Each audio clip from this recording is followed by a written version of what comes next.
The Denver Broncos are going to shock the NFL this season, and I am so confident about this because of our past, our present, and our future. We're going to talk all about our future in this video. If you're new to this channel, my name is Ben, and I break down all things Denver Broncos. If you are on the ground floor and you're not a bandwagon fan, it helps me out a ton if you would like and subscribe. In yesterday's video, I went through how despite all of the negative press lumped on this team, saying that it was going to take us a half a decade to recover from the Russell Wilson debacle, we have recovered in one offseason. We're going to have more money than any team in the NFL next year. That's something to be very hopeful for. But more than any of that is the fact that we have Sean Payton. And ever since we signed him, there has been just a bad vibe about, I sense it on Broncos country, seeing people like James Marilat say that the Denver Broncos settled on the third best coaching candidate, that we really wanted DeMeco Ryans, who is in with Houston Texans. We really wanted Jim Harbaugh, and he went back and won a national championship. And so we just settled on Sean Payton. And I don't think that's true. And I think all that you see from these top quarterback candidates and how the reverence that they look at Sean Payton and what they think about the Denver Broncos, we're not the laughing stock. We don't have a clown at coach. We have one of the best coaches in the NFL, and I think he's going to shock the world this year. So we're going to dive into what some of these top quarterbacks have to say about Sean Payton and how they really want to play here. The first thing I want to go over is we're seeing just all of these things about how the Broncos have to trade up to go get their guy. And I want to be ahead of the curve that on the 25th, if the Denver Broncos end up trading back and picking up a guy at the end of the round, or we don't make a move, or if we do, I just want you to have confidence that Sean Payton knows so much more than any of these mock drafters. I've gone through and looked at mock drafts from the past 5 years, and they are comically wrong. And so all these mocks that have, the Denver Broncos are going to trade up and give up 5 picks to go get J.J. McCarthy. We might if Sean Payton thinks he's the guy, but just even in last year's draft, you had all of these people saying Bryce Young was a generational quarterback and he's going to be the first overall pick. Some of them actually said Will Levis was going to be the number 1 overall pick. Remember, going into the draft, that was the big rumor that Will Levis was going to go at 1, and he falls really far. Everyone was saying C.J. Stroud wasn't good, and here he is dropping to 4, and this mock had 5 quarterbacks going in the first round. It's funny to me to now hear all these rumors that there's going to be 6 first-round quarterbacks. No one really knows, but what we have to count on is that Sean Payton is a good coach, and we did not settle when we landed him. Sean Payton himself said that this decision of the quarterback is the last one we have to get right, and maybe the most important. He called it vital. You see all the amazing moves that we already made this offseason. Every single big piece we lost, we replaced with at least a dude who's in the exact same conversation, talent-wise, for an absolute fraction of the price. We cut our cable, and we have more channels now because of this new cool way that we did things, and that has me really, really hyped. We look here that the Pro Football Network did its ranking of NFL coaches.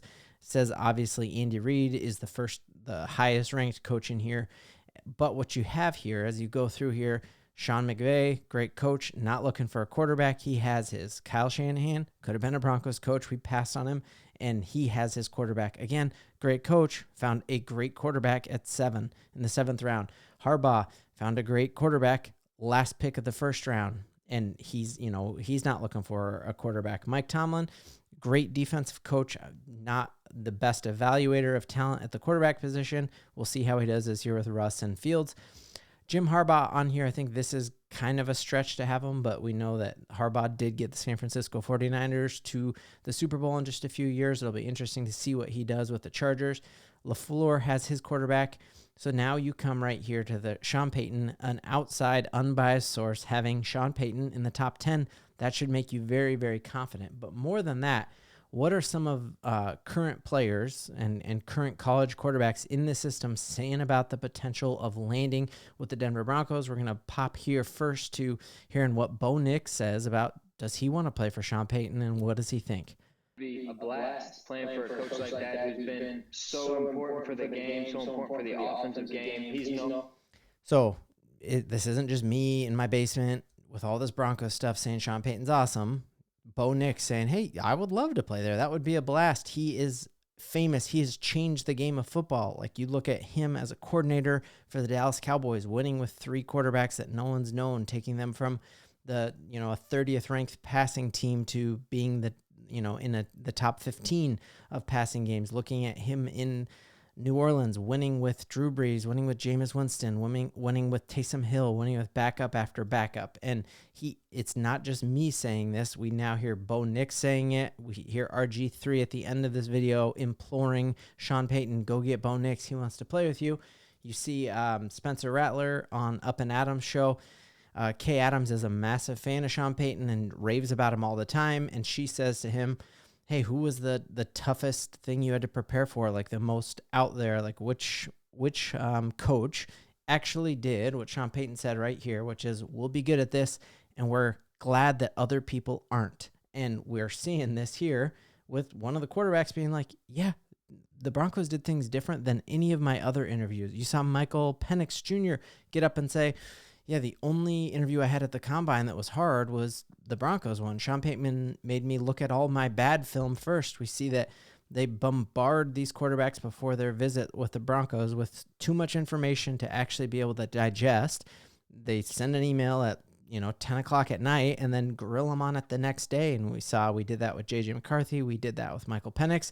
We see here Spencer Rattler tell Kay Adams the same thing. Like you said earlier, it's probably Denver, with their QB quiz and what they did for the install. It was a pretty cool thing, but definitely had to study up. So he talks about needing to study, and then the last thing he says here. Knows what he's doing. He knows what he's doing. That's amazing. He knows what he's doing. So this isn't me just raving about Sean Payton because I need some hopium. Someone was saying I drink too much orange and blue Kool-Aid and have too much hopium, but now you see Spencer Rattler say we do things different. Michael Penix Jr. say we do things different. Bo Nix saying we do things different. And I just think, Sean Payton is the current highest paid coach in the NFL. The Walton Penner Group could have moved on. They have more money than anyone else. You know that whether you love Walmart or you don't, they understand how to evaluate managerial talent. And you see that with Sam's Club. You see that he's one of the richest men in the world, and they know how to evaluate managerial talent. And they're giving him more money than any other coach in the NFL.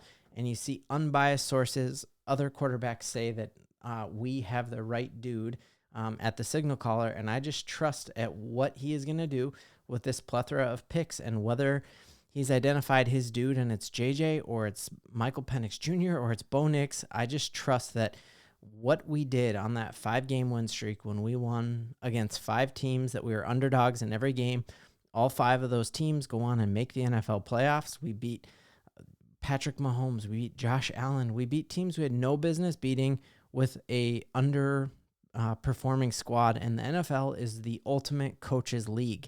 In the NBA, if you have LeBron James or you have Nikola Jokic, like, you're going to be good because it's a players league, and you hear that in all the promos for the NBA. It's a make or miss league. It's a players league. The NFL is all about building a system and a coach that can do that, and Sean Payton has proved it time and time again, and I just know that we're going to do it again right now. Couple other rumors that I wanted to talk about as Sean is looking to identify the signal caller for the future. That's the last big puzzle piece that we have to fit, and then we can make realistic win and loss projections. Right now with Jarrett Stidham, I do not see how the Denver Broncos win less than 7 games next year. I think that is our floor, and I think the 5.5 game prediction that DraftKings has, I'm not a betting person at all. If I was, I would hammer the over on that, because we've seen Sean Payton's culture works, and it's worked in multiple cities, and now he's got a quarterback in Jarrett Stidham who's going to run that offense, or he's going to find his guy. A couple rumors here that Sean Payton followed J.J. McCarthy on Twitter, and like a good person should do, McCarthy followed him back, which is kind of cool. Don't know what to read into that. And then the last thing that I thought was interesting is Albert Breer, who's one of the last guys who hasn't been fired from NFL Network over these past couple weeks, came out and said that people in league circles have Michael Penix Jr. higher than anyone on their draft board other than Caleb Williams. So that's just something to keep our eye on, that we know Michael Penix threw a great ball. We saw that in the college football game against the Texas, but the big question mark was his injury status, and I think he showed us those knees are good. Like, he ran a faster 40 than any other quarterback in this draft who ran.